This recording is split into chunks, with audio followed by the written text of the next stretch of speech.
everybody. My name's Preston. And I'm Sir Bulwark the Stagheart Knight.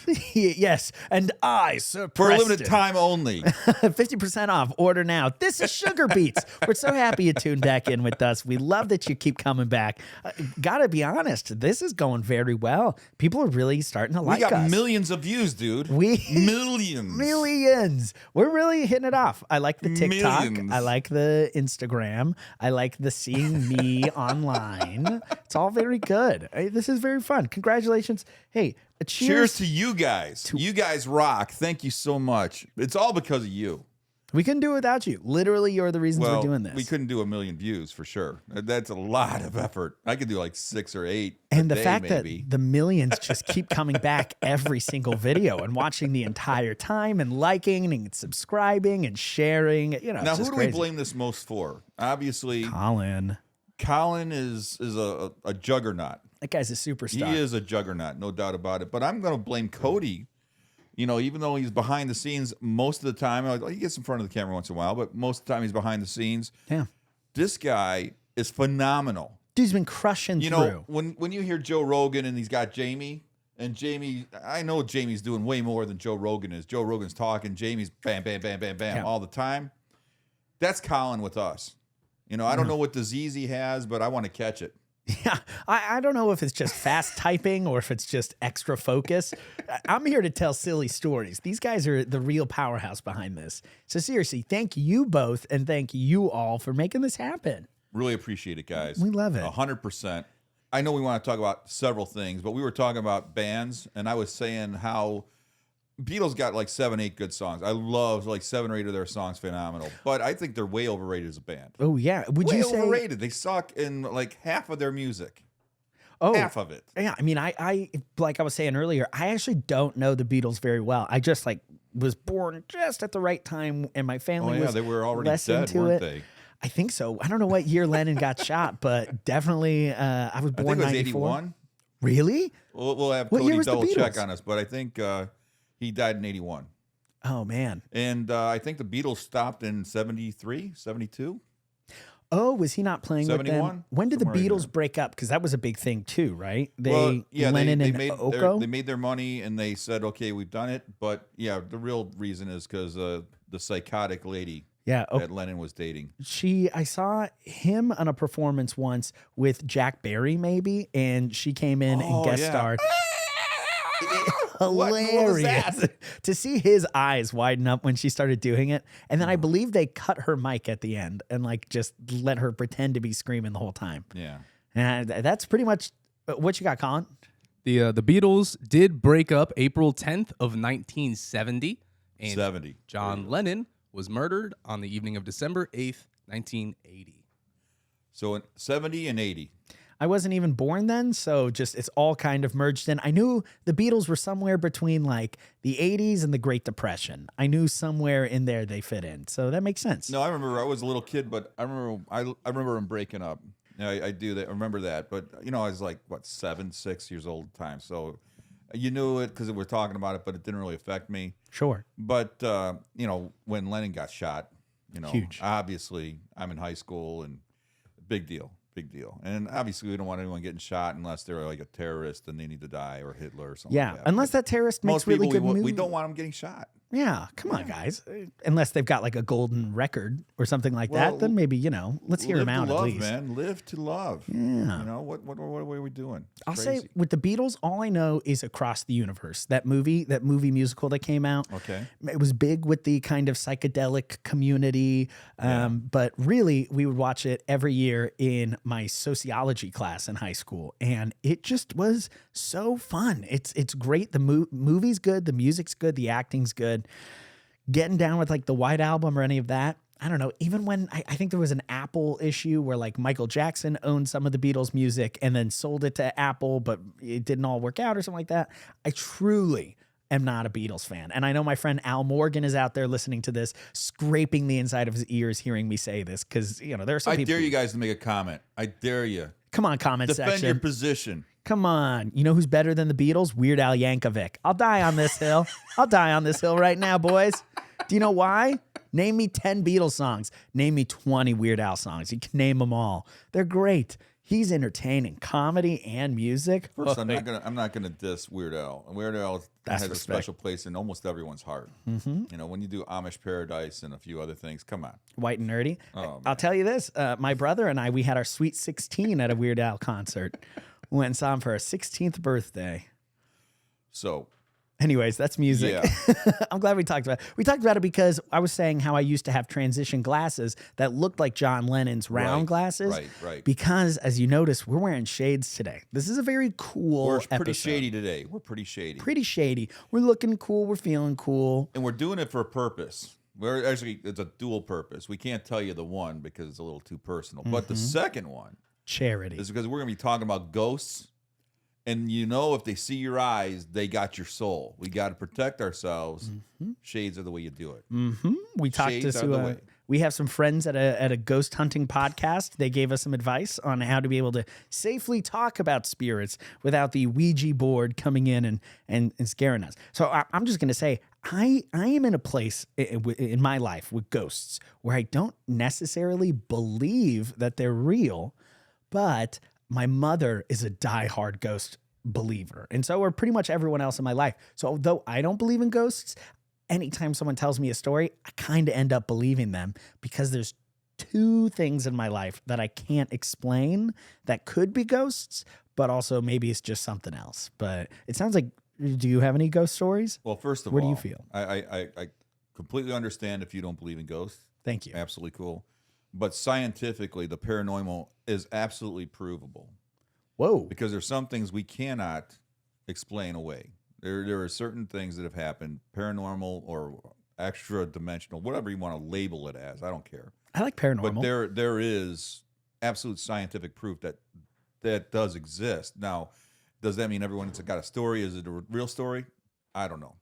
I can tell you, I got 3 stories myself, and one happened last Halloween, Okay. and then one happened in spooky my season. childhood, and another one happened.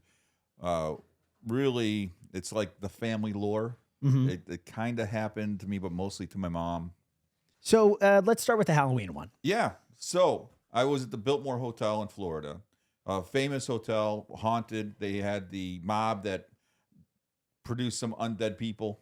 And This was like an unaliving kind of yes, place, unalive like a kind of morgue people. almost. And then Ooh. during World War II, it became this mental hospital and different things. And they were, people were Really crossing not over. living after a while Really, from that kind of situation. they were not checking out. Maybe we could say They were checking out in different ways. Yes. Ah, And so there's been a lot of human beings that perished, that expired, yeah. that had their ticket punched. I think we get it, Bob. So they actually shut down for like 2 decades or 20, 25 years. They shut down, and it kind of became dilapidated, and people were going through and graffitiing and do stuff.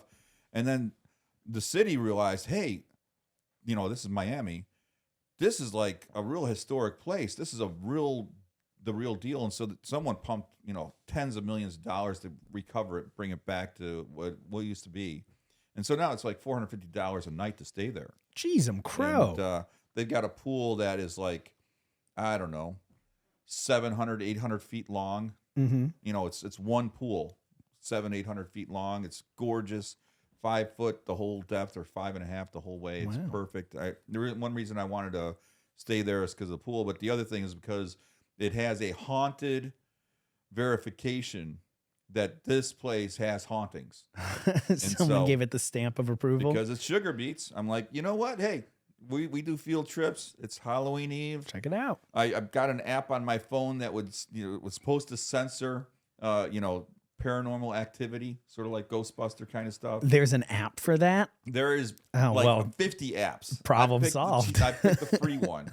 You got the free And ghost hunting app on your iPhone. so at midnight, for about 2.5 hours, I'm walking around the lobby. I go down to the basement where a lot of people did not come back out of that basement. Yeah. Went up to the top penthouse floor where some people got mobbed up, Sure. it's sometimes it would move a little bit, sometimes it wouldn't. I don't know if it's just the app. You don't know if the app's good or not. I'm going to guess it's the app. It wasn't on an Apple phone, though, and Apple verifies. So I'm sure that at least there's an Apple verification on there. Maybe use Find My Friends to see some ghosts or something. But I'm telling stories while I'm walking through, and when it jumps, I kind of overreact a little bit, like they do on TV. Of course. I'm trying to make it a show. Oh. I get back. It's 2:30 in the morning. Get back to the room, and I'm like, okay, I'm going to download this so we can still get it up for Halloween. And so I start downloading stuff, and none of it came through. None of the camera work came through. What? And I stopped and started at least 25 times in that 2.5 hours because I'm doing short spots, I'm doing B-roll, I'm doing all this other stuff, a couple of stories, me showing with the flashlight on the face kind of thing, Blair Witch. Right. And there is no possible way that we didn't get footage for 2.5 hours. Do you think a ghost wiped the memory of the card? I'm telling you right now, something wasn't right because I had already, I don't know, I've shot at least at that time at least 500 hours. Oh. There's no way that I didn't work the camera correctly. We had a clean chip. We had great batteries. I actually changed the battery twice. You could see it. The record, light is on. And it didn't. Nothing came up. Nothing. There is no way that would have happened if there wasn't some kind of paranormal activity at the Biltmore down in Miami. Yeah. No possible way. Okay. That's unexplainable. I mean, definitely. You've got 2 more stories for me to maybe convince me, but that one, it doesn't sound like ghosts to me. I got something for you. All right. So, like I said, I don't necessarily believe in the afterlife, the spiritual, the ghosts, but my mother, huge believer. Really? To the fact that, so her house was built 150 years ago in this old part of Kansas. It's a beautiful 3-story, it's wonderful, Victorian style house, which naturally comes with spooky stories. Allegedly, she would say when she would pull up in the driveway, she would see someone standing in the window looking at her. So she actually brought in a medium. A median is on the road. A medium is not a large or an extra large. There we go. It's a medium. And she came in, and she had 2 different people come in, and both of them said the same stories of who they saw, which was a little kid who would run around the house and move things around. I never experienced any of that. But my mom said when she was home alone, she would hear footsteps from upstairs when nobody else was there. She said that there was an old lady in the house who was in charge of the home and kept all the spirits in check. And most scary enough, a spirit that lived in the basement. That was a dark spirit that wasn't allowed out by the old lady except for at nighttime. And so I never knew if that was actually a thing or if that was mom's way of being like, stay in your room or else the ghost is going to get you. But I do have one moment where I woke up in the middle of the night, and I swear it felt so real. I woke up in the middle of the night, and I remember seeing a man standing in my door frame wearing overalls. And it was the description that the medium gave to my mom. No way. And I'm like, that is pretty spooky and unexplainable. But also maybe I could have heard that description earlier and my brain picked up on it and it was just a dream. But it didn't feel like I was asleep because I remember being like, whoa, scared by him or them and getting under my blanket and being so freaked out. It's never sat with me because it didn't feel like a dream. Now, did the room temperature change at all? I like to sleep cold. I'm a hot sleeper, so it's going to be cold no matter what. Okay. But I've got that. And then my mom also in the backyard, she has an experience. I was not there for it, but what she says, and I love her to death, so I believe her, is she was Your in the mom back. would not lie. Why would she lie to me? Just to entertain me? Come on. She was out in the backyard burning sticks because we had a wonderful outdoor fireplace, and that's just how you get rid of everything that fell from the trees that we have, this big spruce tree. And she was burning sticks, and she swears that she heard footsteps coming from the house on the crunchy leaves, and then another set of footsteps sprinting at those footsteps behind her. When she turned around to look, she heard a big whoosh, and then the fence behind her knocked over. Wow. And she thinks it sounded like something tackled into something else that was trying to push her into the fire pit. No and that's way. what she swears happened.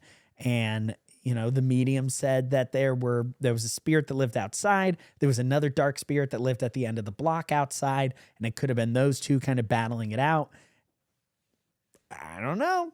Wow. I don't know. But Amazing. spooky enough that I don't necessarily believe it, but sleeping in that house does get creepy at night. Yeah, that would definitely set me off a bit. Kind of scary. Set me off a bit. But I don't know if any of it's true. But I believe my mother, and why would she lie? Yeah, I don't think she would. I don't think she would either. There's too many of these stories throughout history. We're talking all the way from Babylonian all the way up. Ghost stories have always been part of this. Yeah, cave drawings. We think that we're so much sophisticated now that we have technology. I don't believe it. I'm going to tell you right now, paranormal is scientifically explainable. We can't explain what it is, but we know it exists. That's the best part. So I got two more. Hit me, you want. Please. I want to hear them all. Bob, I want you to convince me by the end of this that ghosts are real. Been trying it my whole life. Let's see if we got it. All right. So this is Mr. Jameson. My aunt, my cousins, my uncle moved into this house on Dewey Avenue in Northlake, Illinois. And they had a real problem with things moving around at night, late at night. Uh-oh. And so they were asking about it. And my cousin Doug, hi, Doug. We love you, Doug. You ever across this, because I haven't talked to you in a while. Subscribe, dude. Put his socials down here. My cousin Doug told me the guy's name is Mr. Jameson. And my aunt heard him saying that, and she goes, "How do you know his name?" Well, the And ghost name tag. And he's young. He's like 6 years old, 5 years old. He goes, "He said his name was Mr. Jameson." At 5 or 6 years old. It's always the little kids. But And so, are they making it up? I'm like 3 years older than them, so I'm like 9. Sure. 9, 10, somewhere in there, ish. And in there. I'm staying the night with them. Yeah. And so my aunt is so freaked out. I mean, she is beyond herself. She wants to go to a hotel. My uncle's like, forget that. And money? Heck we're no. staying here. We paid it. We're here for 30 years. I don't Yeah. care what's here. Yeah. And so my aunt is like on hyper alert that night, and I'm staying overnight, and my cousin Doug and me are playing tent or whatever kids play. We're playing hide and seek. I'm sorry, Bob. Things. What is this game? Tent? Yeah, you take a blanket and you throw it over a chair or over a table, and then that's your tent. You're building a fort. Yeah, fort would be that's another. so fun. Fort would be another name for it. I love that. Yeah, That's fun. or you play don't touch the ground. The ground is lava. Floor is or, lava, yeah. Whatever it is. I mean, we played all those stupid games. I got to say, if you've got your tent or a fort or whatever, that definitely is a prime spot to be scared of any monsters walking around the blanket, because you've got like a little flashlight in there. So any sound. We were not that high tech. We didn't have flashlights. Sure. we're like 6 and 9. Yeah. We're lucky to have Now you just turn your Cheerios in the morning. phone flashlight on and flip it on upside down. You're good. So we're going to bed. It's 9:30. It's our bedtime. We go to bed, but my aunt keeps opening the door every 15 minutes to check on us, and so it keeps us up like at least till midnight. And usually I'd go to sleep right away, but because she's freaked out, I think I had that freak out in me. Of course. And my cousin, he has his cousin over, so we're goofing around anyways. We're not exactly trying to sleep, in the bedroom. And so around midnight, my aunt stops coming. And a few minutes later, not like an hour later, a few minutes later, she must have fallen asleep or something. But there was the presence of Mr. Jameson in my cousin's room right there with me, and we're both freaked out. What do you mean presence? He was there. It wasn't like you could see him, but you ever, it's dark. We don't have lights on, but someone's in the room. Yeah, and there was an feel absolute that. presence. And my cousin, kind of nudges me and goes, "Mr. Jameson." That's all he said. Dude. And for like a minute, maybe a minute and a half, it felt like an hour, but at least a minute and a half, I'm like locked up, man. I'm like don't move, don't breathe, don't do anything because I don't know what to do. Mm-hmm. And so the next morning, I told my aunt about it, and she's yelling at my uncle, "Get out of the house. We got to leave. Let's sell this piece of crap, blah, blah, blah, blah, blah." And they stayed there for like 7 years. You know, he's like, "No, we're not moving anywhere. We're staying here." He won that argument. So, but Whoa. Mr. Jameson, absolutely, man. And I was young, but you know, you never forget something like that. No. It freaks you out, and it's like the whole night is like embedded in my memory. Yeah. And I never told my mom or dad. I'm sure my aunt probably told my mom or dad, but I never told my mom or dad because I didn't know how to explain it to them. But yeah, it's something weird. I can definitely agree with the sense of uncomfortableness or that like uncanny valley that you're living in that dark room and like, ooh, I feel a presence. I've had that feeling before, and I have friends who say, one of my best friends, when she walks into a room, she often talks about how she senses the feeling of something. She often says if she senses like a presence in the room or something like that, you know, she can sense if something happened there or if there was a tragedy or anything like that. And she can often try to tell these stories about what she feels.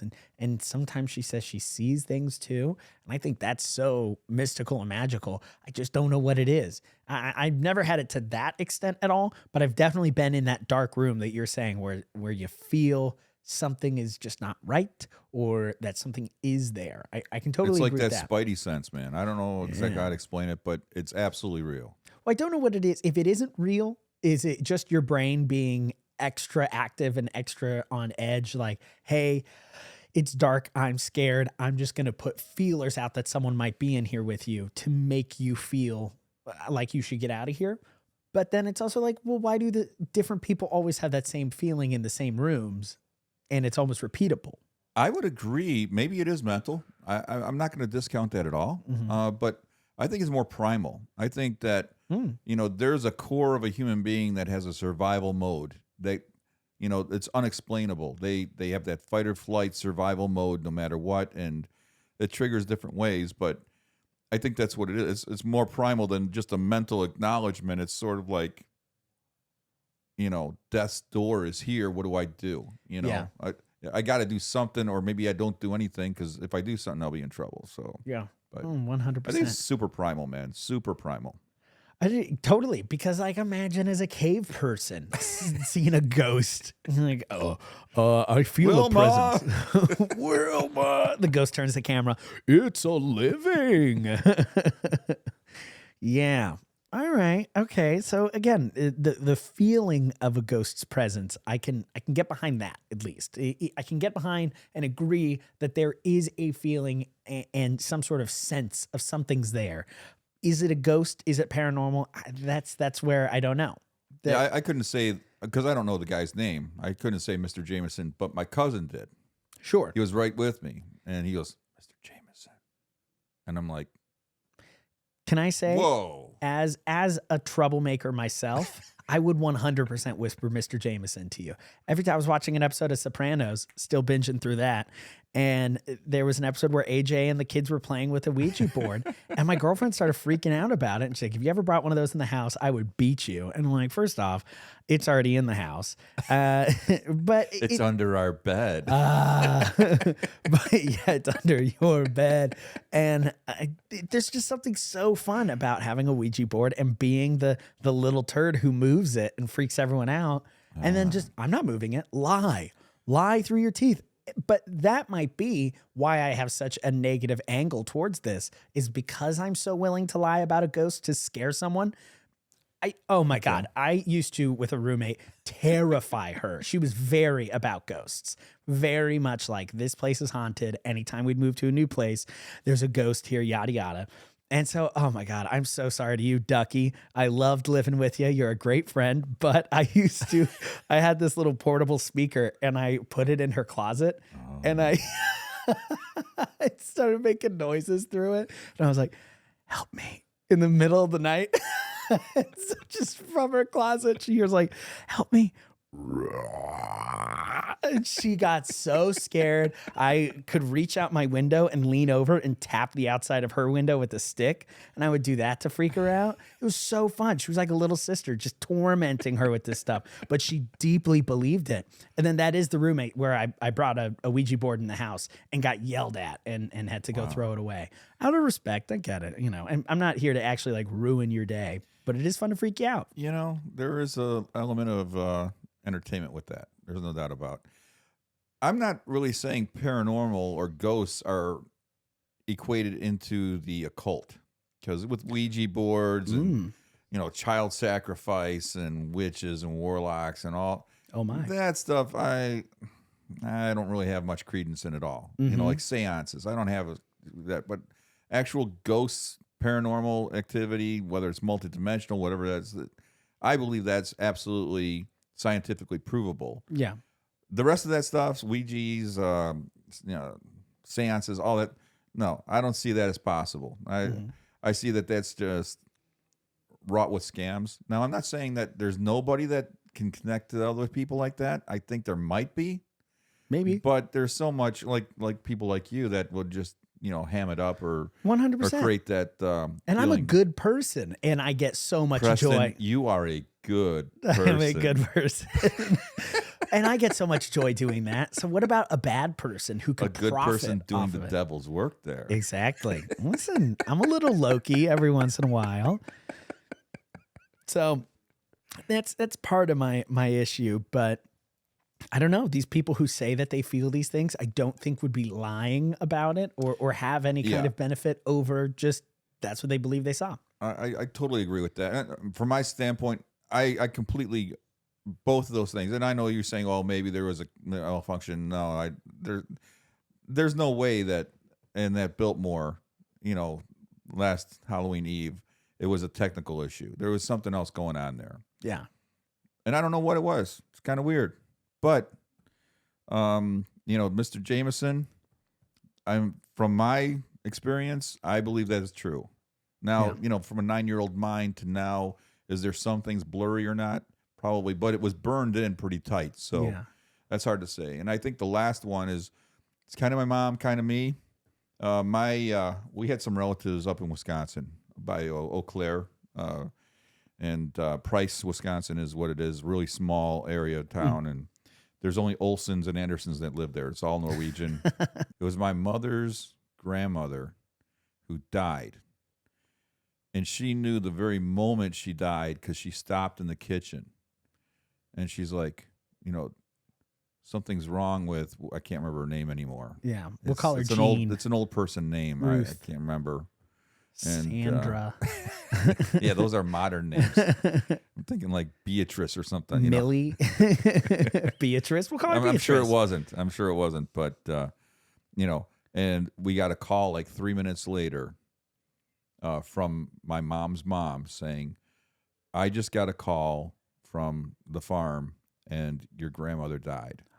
And she goes, when'd she die? She just died.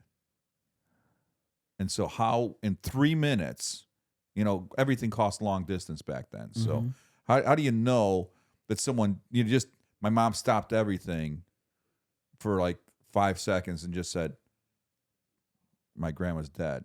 Yeah. Out loud. She wasn't talking to me. She just said out loud. 3 minutes later, we get a phone call from my grandmother, her mom, saying her grandma's dead. And she just died.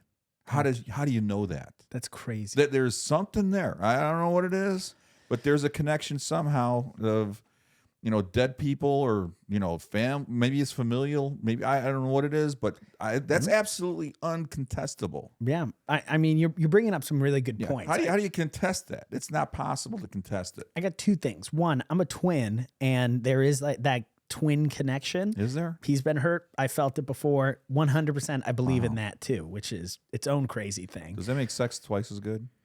When I have it with him. And it's twincest. So Sorry about that, guys. I really went overboard on that one. Hey, that's That okay. was not right. We think it's funny though. That's good. But I will say in comedy, in improv specifically, what I find nice is that kind of groupthink that happens with the performers, but also the audience. Like there is something where you can get them in kind of emotion of laughter and get everyone on the same page. And that's like there's a mental connection going on and maybe even a spiritual connection. I don't know. But there is something about being in unison. So I do agree that there is some sort of more than just a regular connection with people, especially familial. I absolutely, I agree with all of that. What's interesting to me is that's not the first time I've heard someone call that somebody's died. I hear it especially in the twin community. When the other one dies, the other one knows. Wow. Okay. Almost all the time. I've heard these stories. When one goes, the other one knows. Man, which is crazy to me. So you're not going to challenge that last one because the first two you challenged pretty heavy. You've got me But sort that of last on this one last one. is absolutely another. Like I said, paranormal, ghost, whatever you want to call it. There's something there. I don't know what it is, but there's something. What kind of makes me think of like, stick with me, a paraplegic when they lose a body part, like they lose their hand. Oftentimes there's that ghost itch that they talk about. Oh, the phantom. Phantom itch. Yeah, there it is, where they don't have it, but they for some reason feel like there's a cramp in their hand, even though it's not there.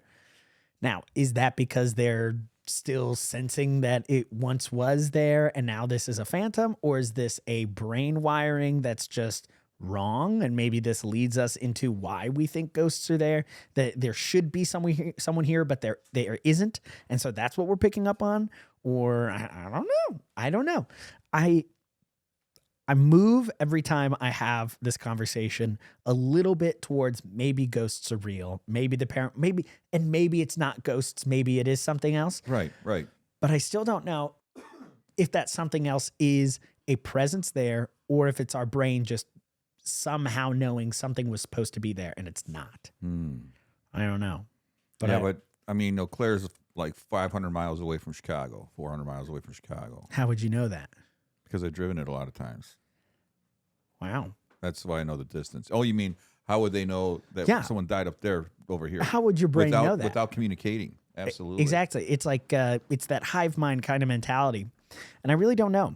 I really have never come up with an answer for this on my own. That's why I love talking to people about it, because there are so many good, honest people who I listen to about this, who I believe that they believe that that's how they feel or what they saw. It's the confidence that I lack, I think is what it is. Guys, if you have information on this, make a comment. I would especially like antique information, information from the Bible or from some other civilization beyond our own, because ours is kind of saturated with the Ghostbuster kind of feel. Yeah. Or the ghost where they're doing the clay with two sets of hands and, having whatever. But if you guys have information at all, or you had experiences, write it down in the comments. I will read them. We might readdress this because, to be honest, I find this fascinating. Me too. Because I know it's absolutely real. It is scientifically provable, but we can't identify it. It's sort of like we know there's a black hole, but what is a black hole? There's that kind of thing of, we know that something's there, but how do you identify it? How do we quantify it? So well, and we make so many movies, like you're saying. Like I love horror films. I think they're the best. The Conjuring is something that I've seen so many times, and I love that whole franchise. But it is Hollywooded up, and it's like, are we wrong for expecting what Hollywood has made out ghosts to be? And that's why there's so much denial? Or is a ghost something even less than that? And that's what we should be looking for. I shouldn't be looking for Bathsheba and the clap ghost. I should be looking for just those feelings, the hair on the back of my neck.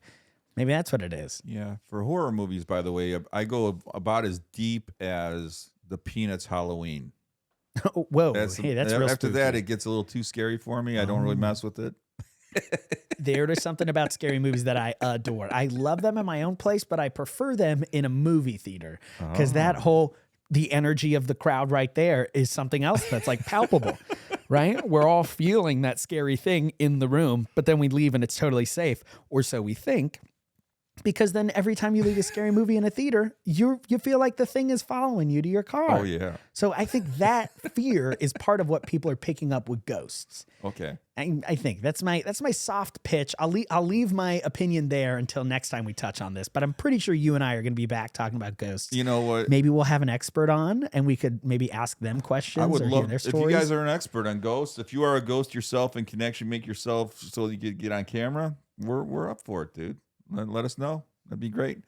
In the meantime, man, thanks so much. It's a total joy every time. I love this. Bob, it's always so fun hanging out with you. You always cook a ham every time we hang. It's good. You are a good people, and here's to another 1,000,000 views, my friend. Another 1,000,000 views, baby. There you go. All right, thank you guys. Cue the music.